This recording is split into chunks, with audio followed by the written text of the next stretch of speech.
ये ज़िद है बादे हरीफा की, बादे पैमा की, कि शब को चांद ना निकले न दिन को अबर आए। सबा ने दरे ज़ंदां पे आके दी दस्तक, सहर होने को है दिल से कहो न घबराए। अस्सलाम वालेकुम मेरे पाकिस्तानियों, आप देख रहे हैं law and state with advocate Atiq Rahman Siddiqui.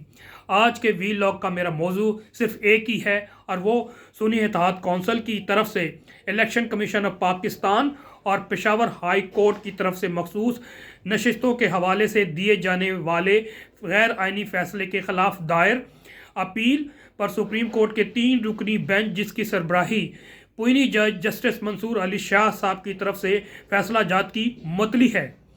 अगर ये अपील मंजूर हो जाती है तो इसके क्या कानूनी और सियासी मज़मरात हो सकते हैं, इस हवाले से तजिया करना है। लेकिन इससे पहले मैं बैकग्राउंड पर ज़रूर जाना चाहूँगा। तकरीबन 2.5 माह कबल ये matter in accordance with the constitution and in accordance with the election act 2017 election commission of Pakistan में गया था। आइन और कानून के मुताबिक तो इलेक्शन कमीशन ऑफ पाकिस्तान को ये सीटें जो मखसूस नशिस्तें हैं वो पीडीएम की जो बनती थी, जो भी फॉर्म 47 जो जाली के पर भी बनती थी वो देकर जो सुन्नी इत्तेहाद कौंसिल की तरफ बनती थी वो किसी तौर पर भी ये पीडीएम में तकसीम नहीं की जा सकती थी। बहरहाल इलेक्शन कमीशन पाकिस्तान ने 2 काम किए। एक तो उन्होंने जो फॉर्म 47 पे उनको सीटें दे दी और इसके अलावा ना सिर्फ इसको अपहोल्ड भी नहीं किया या विद हेल्ड नहीं किया, बल्कि जो सुन्नी इत्तेहाद कौंसिल की proportionate in accordance with the constitution बनता था वो भी तकसीम कर दी इन जनाब पीडीएम पार्टी जिसमें नून लीग, पीपल्स पार्टी और एमक्यूएम सरे फहरिस्त है। अब आइन और कानून के तनाजर से मैंने वी लॉग किया था उस टाइम भी, और मैंने उस वक्त भी बताया था कि आइन क्या कहता है और कानून क्या कहता है, और आइन और कानून अगर मुतसादिम होगा तो आइन जो है वो प्रिवेल करेगा, आइन के क्लॉजेस प्रिवेल करेंगे और आइन is very clear about the proportionate seats of the parties. बहरहाल इसमें वी लॉग पे मैं जो आइन का आर्टिकल है 51 वो डील करता है प्रोपोर्शनेट नुमाइंदगी of the reserve seats in national assembly, और 106 आर्टिकल जो है कॉन्स्टिट्यूशन ऑफ पाकिस्तान का वो प्रोविंशियल असेंबली को डील करती है। प्रिंसिपल सेम वही है लेकिन 106 प्रोविंशियल असेंबली के जो रिजर्व सीट्स के हवाले से डील करती है। अच्छा, इन कंटिन्यूएशन में ज़ाहिर है क्योंकि supreme law of the land constitution of Pakistan है और जितने भी कवानीन है पाकिस्तान में, चाहे वो एक्ट की सूरत में है, ऑर्डिनेंस की सूरत में है, रूल्स की सूरत में है, रेगुलेशंस की सूरत में है, वो कभी भी रिपग्नेंट टू द कॉन्स्टिट्यूशन नहीं हो सकता या in contradiction with any of the articles of the constitution नहीं हो सकता। तो इलेक्शन एक्ट में जो तरीक़ाकार था वो 104 था। इस हवाले से 104 क्लियर है कि जब इलेक्शन होते हैं तो एक नॉमिनेशन पेपर का सिलसिला शुरू होता है और फिर फाइनल अपीलें और फिर सबमिशन और उनको मौका मिलता है। तो उसमें वाज़ेह तौर पे एक लिखा हुआ है कि जनाब जो पॉलिटिकल पार्टीज़ हैं अपनी तमाम चीज़ों के साथ, फॉर्म के साथ, लिस्ट के साथ, जो रिजर्व सीट्स के हवाले से, माइनॉरिटी के हवाले से और वुमेन के हवाले से वो जमा करवाएंगी। लेकिन ये एक ऑर्डिनरी सर्कमस्टांसेस है in continuation with the power which election commission Pakistan and election act 2017 has derived from the constitution which is article 51 and article 106। इसलिए अगर कोई ऐसी सिचुएशन पैदा हो जाती है जहाँ पर इंटरप्रिटेशन ऑफ लॉ की ज़रूरत पड़ेगी तो वो इलेक्शन कमीशन ऑफ पाकिस्तान हरगिज़ नहीं है। मैं पहले भी कह चुका हूँ, या तो under article 199 of the constitution of Pakistan या under article 184(3) sub article 3 of the constitution Pakistan supreme court को हासिल है। बहरहाल इसमें हम निटी ग्रिटी में नहीं जाते।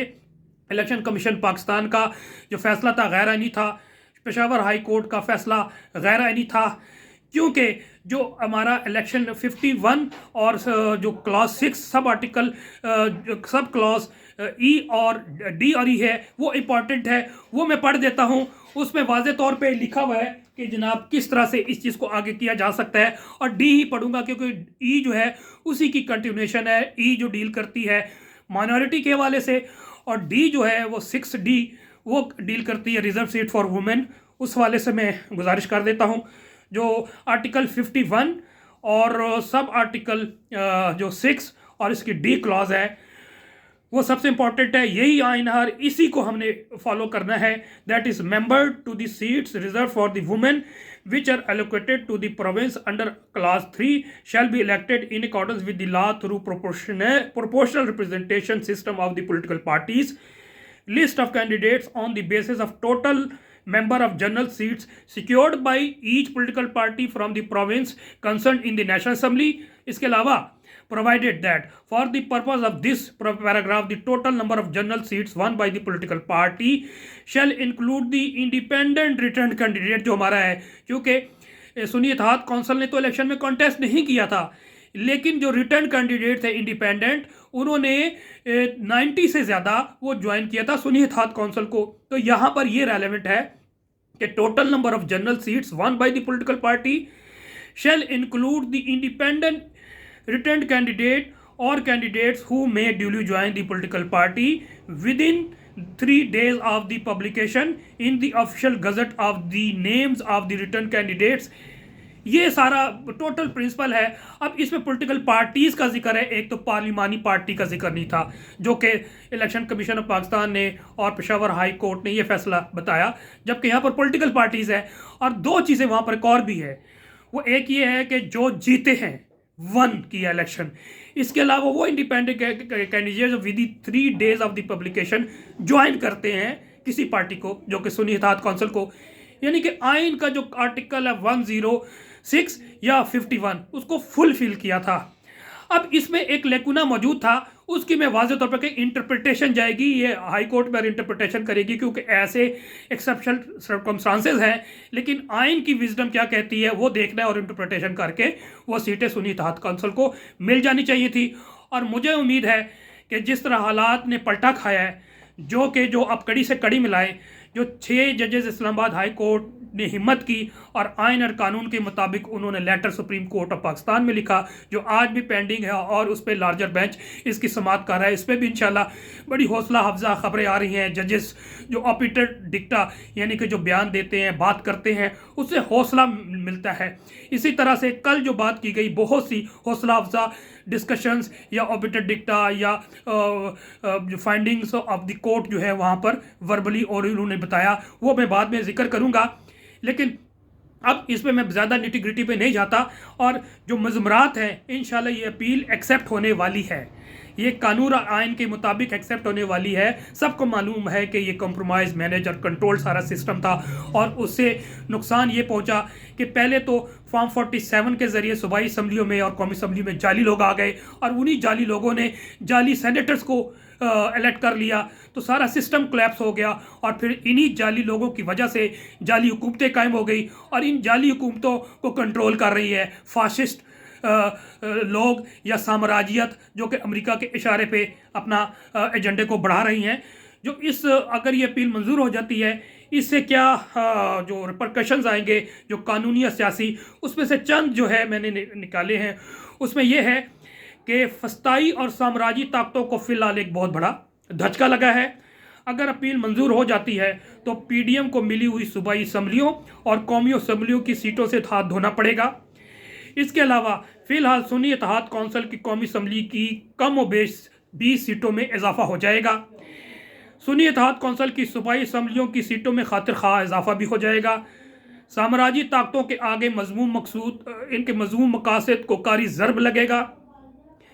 इस्लामाबाद हाई कोर्ट के 6 जजेस की तरफ से आईएसआई के गैर आईनी किरदार पर लिखा जाने वाला ख़त और फिर इनको देखकर दीगर हाई कोर्ट के जजेस की तरफ से हौसला अफजा रिस्पांस आने से कौम में जो मायूसी थी उसमें एक तो कमी आई है, और इनके लिए ये फैसला जात या ये इनके रोजानात ताज़ा हवा के झोंके से कम नहीं है। अपील की मंजूरी से ज़ाती मज़मूम मकासद के हुसूल के लिए जो आइनी तरमीम लाने की जो कोशिश कर रही है पीडीएम और फस्ताई और साम्राज्यी ताकतें, वो रुक जाएंगी। सुन्नी इत्तेहाद की तरफ से जाली फॉर्म 45 और फॉर्म 47 पर जीते जाली मेंबर कौमी असम्बली और सूबाई असम्बली की अपीलों पर समाअत इलेक्शन ट्रिब्यूनल में शुरू हो चुकी हैं। इन सब में इसकी कामयाबी 100% है। अगर जजेस आज़ादाना तौर पर फौरी इंसाफ मुहैया करने का तहिया कर लें तो बाजी चंद महीनों में पलट सकती है और तहरीक इंसाफ वफाक के अलावा पंजाब में भी भारी अक्सरियत से हुकूमत बना सकती है। ये चंद मज़मरात हैं। इसके अलावा जो चंद शवाहदात हैं वो भी मैं मेंशन करना चाहूँगा। आइन और अखलाकियात की धज्जियाँ उड़ाने वालों का बयान आ गया है और बेशरम लोग जाली और चोरी शुदा मैंडेट पर हर इदारे को अपनी मर्ज़ी से रोंदना चाहते हैं। ये कल जो लॉ मिनिस्टर हैं उन्होंने एक बयान दिया कि जनाब ये जो फैसला जजेस ने किया है जल्दी से भी किया है और इसको लार्जर बेंच सुनना चाहिए था। मुख्तसर ये है कि इसकी मुखालफत की गई है और इफ्स एंड बट्स लगा के इसको कंट्राडिक्ट पैदा करने की कोशिश की है, जिसमें इंशाल्लाह इसमें नाकामी होगी। इसके अलावा चंद और रीज़न्स जो कि इसकी वजह से, इस फैसले की वजह से आ सकते हैं और अभी मतली की वजह से भी पैदा हुए हैं, वो ये कि जो सदर और वज़ीर आज़म, स्पीकर और डिप्टी स्पीकर को जो इंतखाब है वो मुतनाज़ा हो चुका है। इलेक्शन कमीशन का सुप्रीम कोर्ट के हुक्म पर आज एक्सपेक्टेड है कि जो नोटिफिकेशन 77 अरकान की रुकनीत मुतली का नोटिफिकेशन एक्सपेक्टेड है, ये भी इस मुतली की वजह से हो सकता है। अब जो एक और भी है, अब आइन में तरमीम के ज़रिए चीफ जस्टिस की मुद्दत मुलाजमत तोसी मुमकिन इस वक्त फ़िलहाल नहीं है। और ये सिर्फ चीफ जस्टिस के नहीं है, इसके अलावा आप देख लें ज़हीर बाबर सिद्धू जो हैं चीफ ऑफ एयर स्टाफ, उनको पहले 1 साल की एक्सटेंशन दी गई और फिर आसिम मुनीर जो कि पहले ही रिटायर हो चुके हैं उनको जनरल लगाया गया, चीफ ऑफ आर्मी स्टाफ लगाया और फिर जो उन्होंने जो किया और कर रहे हैं सबके सामने है और उनको भी एक्सटेंशन का प्लान है। फिर चीफ जस्टिस ऑफ पाकिस्तान जो है इस वक्त अनफॉर्चुनेटली काजी फायज ईसा साहब हैं, उन्होंने इनके कहने पे जो फैसले किए हैं सबके सामने है और उनको एक्सटेंशन देने के लिए आइन में जो आर्टिकल 175 और 175A है उसमें तब्दीली लाने के लिए प्लान कर रहे थे, उसको कारी ज़रब लगा है। और मैं एक और पोस्ट बड़ा मुतासिर वो शेयर करना चाहता हूँ। सलाम है बाबर सत्तार को, एक बाबर सत्तार के डट जाने की वजह से आज सुप्रीम कोर्ट और हाई कोर्ट के बहुत सारे जज खौफ के बुत तोड़कर आइन पर चल रहे हैं। मखसूस नशिस्तों के ख़त्म होने के बाद अज़मा बुखारी और हिना भट्ट कल से टिकटॉकर मैडम के साथ नहीं होंगी। सुप्रीम कोर्ट के फैसले के बाद सदर जरदारी इस वक्त गैर आइनी सदर हैं क्योंकि इनके इलेक्टोरल कॉलेज में पड़े वोट ही गैर आइनी हो चुके हैं। एक्सटेंशन ना होने की खबर के साथ ही निचली अदालत मजीद जुर्रत से खड़ी होने जा रही है इंशाअल्लाह।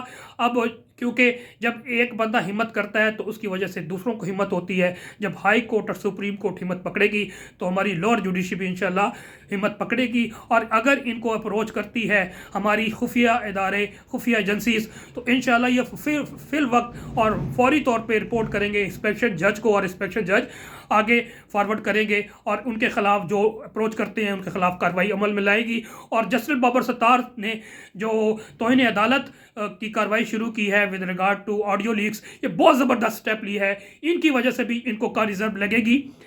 इलेक्शन कमीशन ने असखुद नोटिस लेते हुए अतर मिनल्ला साहब की जो फाइंडिंग्स कल है वो मैं बता रहा हूँ। अतर मिनल्ला साहब जस्टिस कहते हैं इलेक्शन कमीशन ने असखुद नोटिस लेते हुए मखसूस नशिस्तें दीगर जमातों में तकसीम की।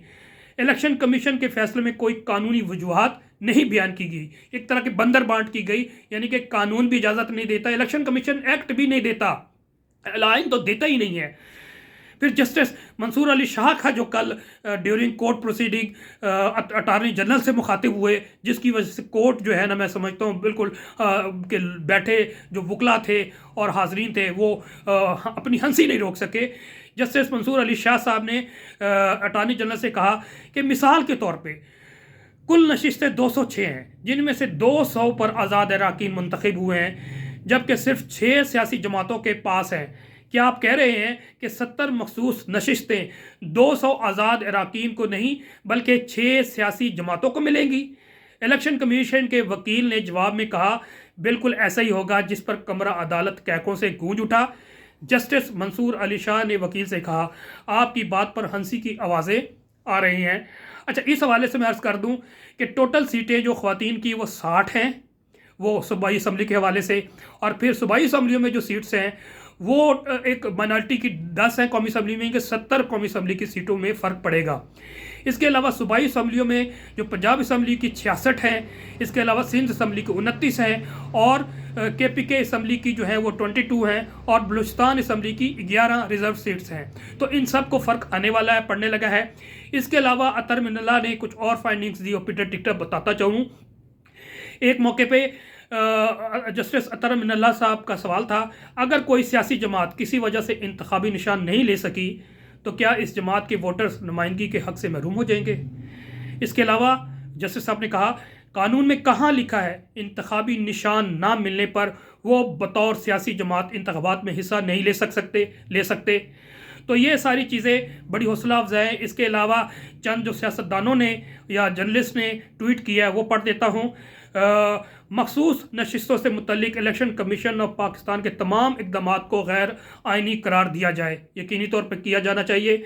और काजी फाइज के ईसा के बारे में असद तूर साहब लिखते हैं कि काजी फाइज का बल्ले के निशान वाला फैसला